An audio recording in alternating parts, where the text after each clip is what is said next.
What's up, YouTube's Mountain Man Magic, and Core Set 2019's been out for like a whole week, so I figured why not? Let's share some initial impressions, let's see how the numbers are stacking up to Dominaria, and hopefully we can learn some stuff that'll help us in our future drafts and just overall limited deck building process.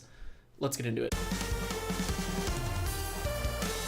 So M19 is showing to be a lot of fun, and it is showing to have way more powerful synergies than I was initially anticipating. But before we get into the cool card combos and stuff like that, I do want to see how this set is stacking up to Dominaria from a numbers standpoint. But that of course means we need help from Numbers Guy. He has a name. His name's Randall.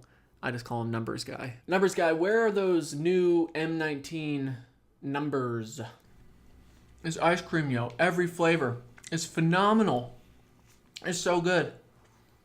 Oh, the numbers are on the desk. So, two numbers again. Okay, that's why your work ethic is second to everyone else. Well,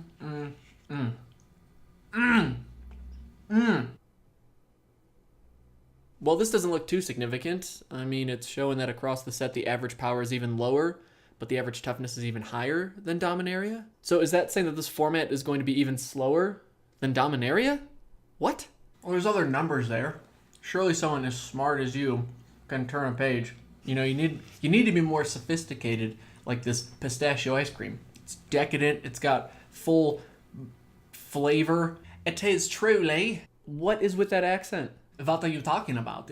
I'm a Renaissance man. I speak in the French accent. I'll speak in an Aussie accent and das German accent. Please just give me some more numbers.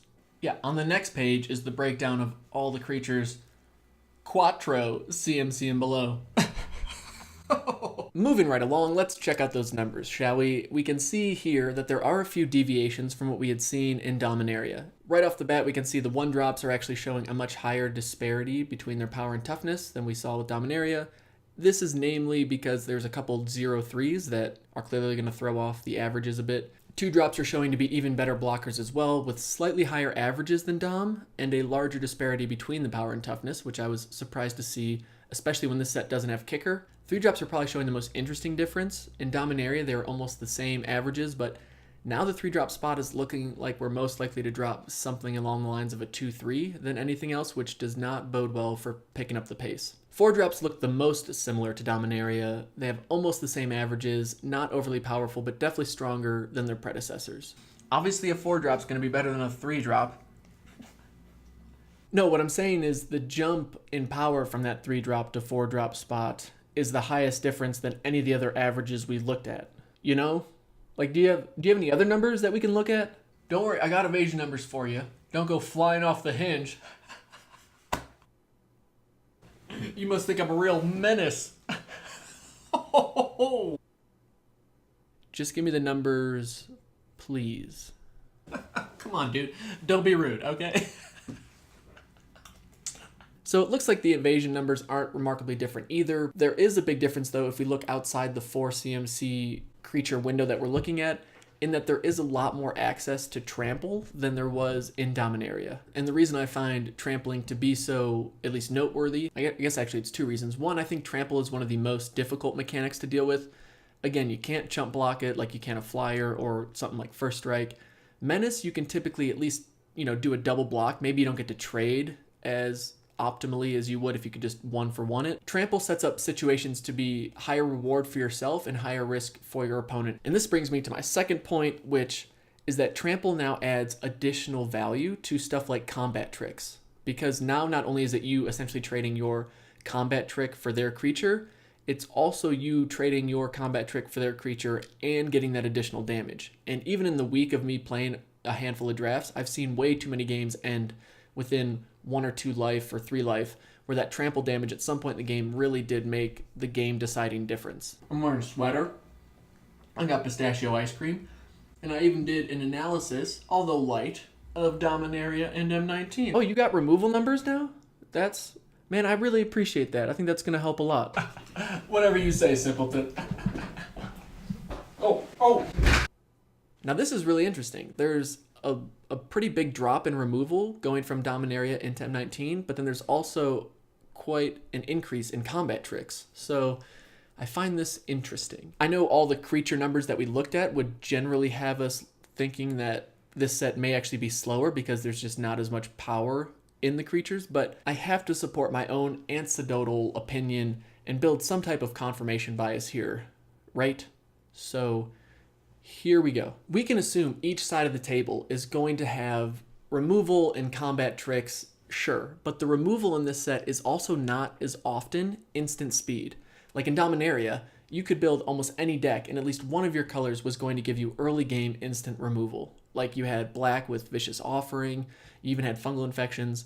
With white, you had Gideon's Reproach, you had Ancient Animus in green. I mean, you had instant options, but that's not the case in M19. Everything else is either sorcery speed or some type of conditional removal, or it's enchantment type removal. Because if the person on the play is able to curve out fairly well, that person on the draw is going to have a lot harder time stabilizing, because either they're trying to match the board state that the person on the play is putting out there and thus having to tap out and not have access to their removal spells, or the aggressor, the person on the play, is able to match the board state because they got to play a turn earlier, use their sorcery speed removal to then be able to attack into the opponent advantageously or be able to use their combat tricks unanswered, and thus it really puts the person on the draw on the back foot quite early on in the game. And of course there's a million different scenarios where this could or could not play out. Dominaria, I think you were happy to be on the play, you're also happy to be on the draw. I think in M19 you always want to be on the play, at least 99% of the time you want to be on the play. If you don't, if you're like, oh, I just want to wait till I get to turn 5 or 6, my initial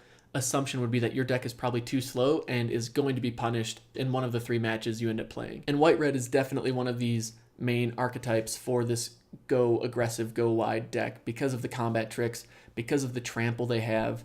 It's pretty overwhelming if they curve out well. And the lack of powerful instant speed removal, I think, really hinders players from having answers to late game bombs as well as the person on the play who's just curving out well. And maybe it's just me going through withdrawals of not having Blessed Light around anymore. Yeah, I miss that card. Like even blue has aggressive decks. Like this meanie face can essentially, and often, far too often, give your opponent a 5/5 attacker on turn 3, which again, without instant speed removal to deal with the 1/3, that's a 4-turn clock on turn 3. Currently, I'm really preparing for just a lot of 2/1s and 1/2s in this format.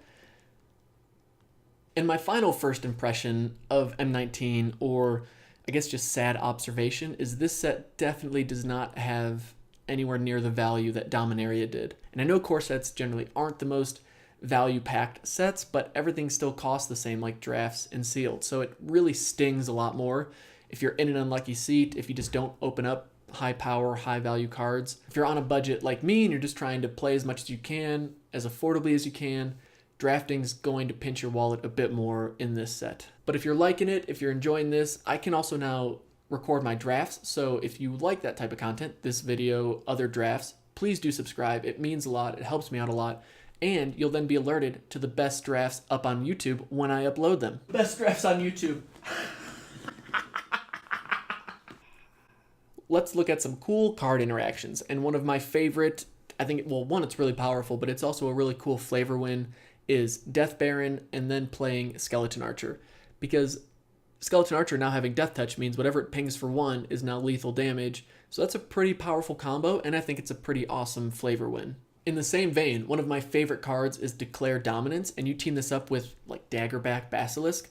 This now means you're basically wiping their board out because you can assign of its now 5 power, 1 to each of potentially 5 creatures. That 1 turns to lethal, and thus you're wiping out potentially 5 blockers on your opponent's side of the board. Not too shabby. And a simpler version is Daggerback or Poison Tip Archer. You use a Rabid Bite, and whatever you target with your Death Touch, that also kills whatever's on your opponent's side of the board. So Death Touch is alive and well in this set and giving you some pretty good removal options in green, again, at sorcery speed. One that I had used against me that was really made me quite sad face. So they have Open the Graves out, and then next turn, they would play Cleansing Nova, get rid of all the creatures, but then theirs that weren't tokens now come back as 2/2 zombies.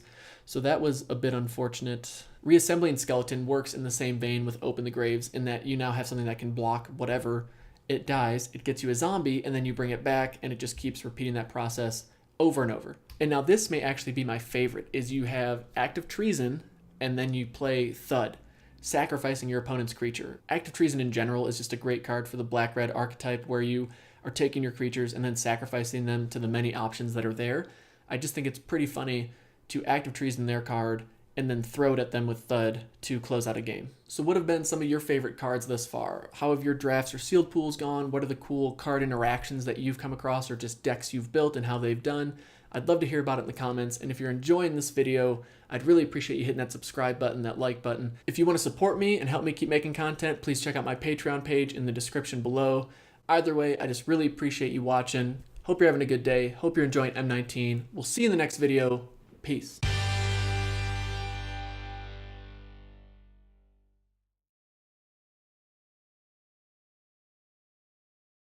Wait, don't leave. You're a great drafter.